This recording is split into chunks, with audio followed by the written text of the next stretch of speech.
जब मैं 80s में 85 में मेरा शादी हुई थी, तो एक क्वेश्चन मेरे बार बार दिमाग में, उसके बाद में मेरे दिमाग में उठता था कि मोस्ट मॉडर्न वॉरशिप्स पर सर्विंग ऑफिसर्स नहीं जा सकते थे, बैन कर दिया था।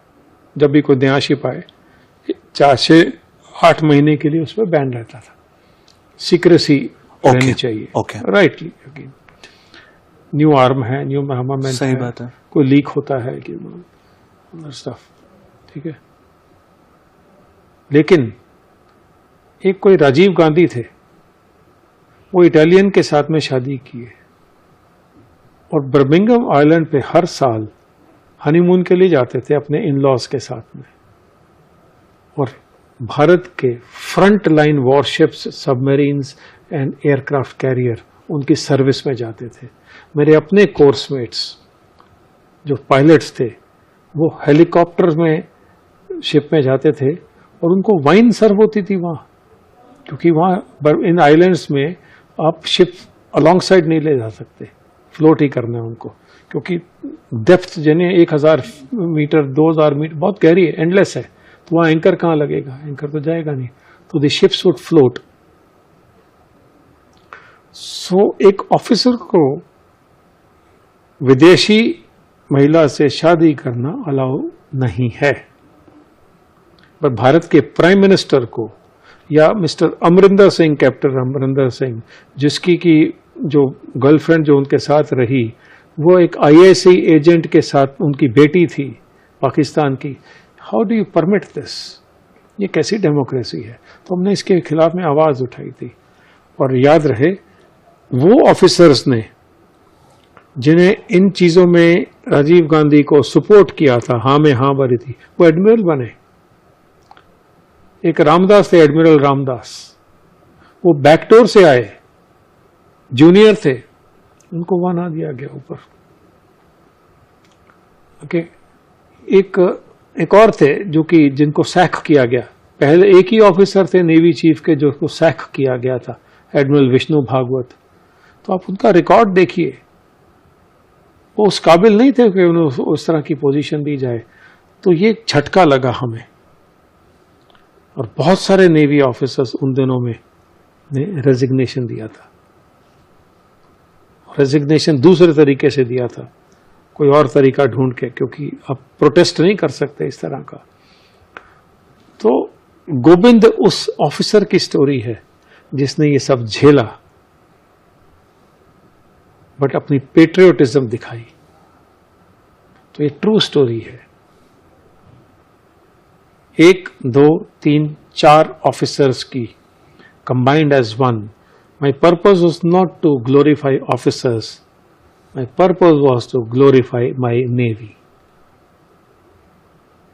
नेवी का नमक खाया है, वो नमक आज भी खून में चलता है, राइट।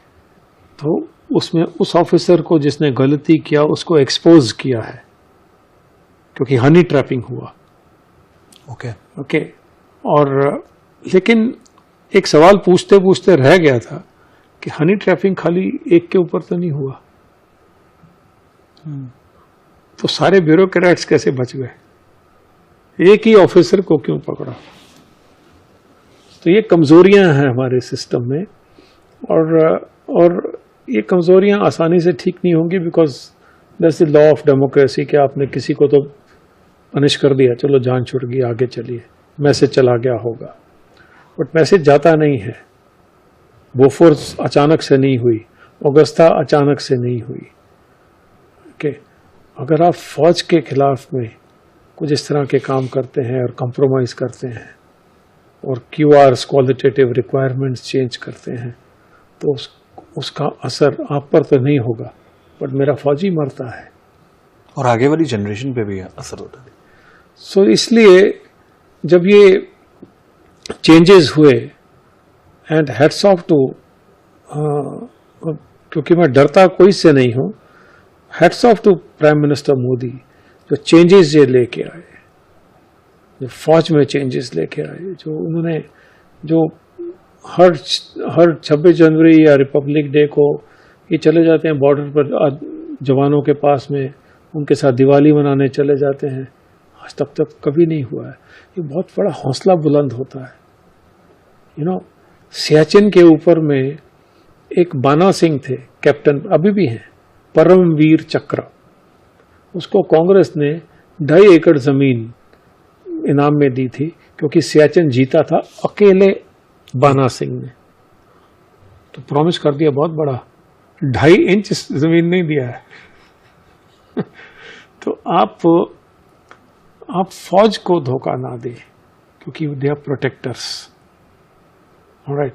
तो जब मेरे पाकिस्तान में बड़े अच्छे लोगों से कनेक्शंस हैं, तो जब मैंने पूछा कि आपने उस एयरफोर्स के ऑफिसर को कैसे छोड़ दिया, क्यों, क्या हुआ था, तो इस कि हम यहाँ पर भी वह शिटिंग इन आवर पैंट्स कि आप अभी अटैक कर देंगे, ये मोदी है, ये अटैक कर देगा। ऑलराइट। डरते हैं आज। तो हमने, देखिए, देश ने, भारत ने 10,000 साल पुरानी हमारी कल्चर है। हमने 100 हिंदुस्तान तो नहीं बनाए, एक ही हिंदुस्तान रहा। भारत महाद्वीप से भारत बना, छोटा हो गया लेकिन फैले नहीं। 1700 साल पहले क्रिश्चियनिटी आई थी, आज 100 देश हैं क्रिश्चियनिटी के। 1400 साल पहले इस्लाम आया था, आज 56 देश हैं इस्लाम के। भारत तो अकेला रहा। हमने तो कभी ऐसा नहीं किया है। तो जो महात्मा कहे जाने वाले मोहनदास करमचंद गांधी हैं, नेहरू के साथ मिलके, गांधी डायनेस्टी के साथ में मेरे देश को बेचा है। इसका सबूत है रजनीकांत पुराणिक की बहुत बड़ी किताब है, नेहरूज 97 मेजर ब्लंडर्स। कांग्रेस पढ़ने को तैयार नहीं है उस सच को। उसने कोट किए हैं सारे किताबों को। उसके ऊपर में फिल्म बनेगी, ओके, ताकि लोगों को दिखाया जाए कि हमें पाकिस्तान चाइना का डर नहीं है, दुश्मन अंदर बैठा है। तो एज ए फौजी आई रोट गोविंद, ताकि लोगों को बताया जा सके कि अगर आप गिलहरी का काम कर दें तो राम सेतु को मदद मिल जाती है। क्या सही से बोला है, गिलहरी का काम करते हैं तो राम सेतु को मदद मिल जाती है। वो वेरी वेल पुट।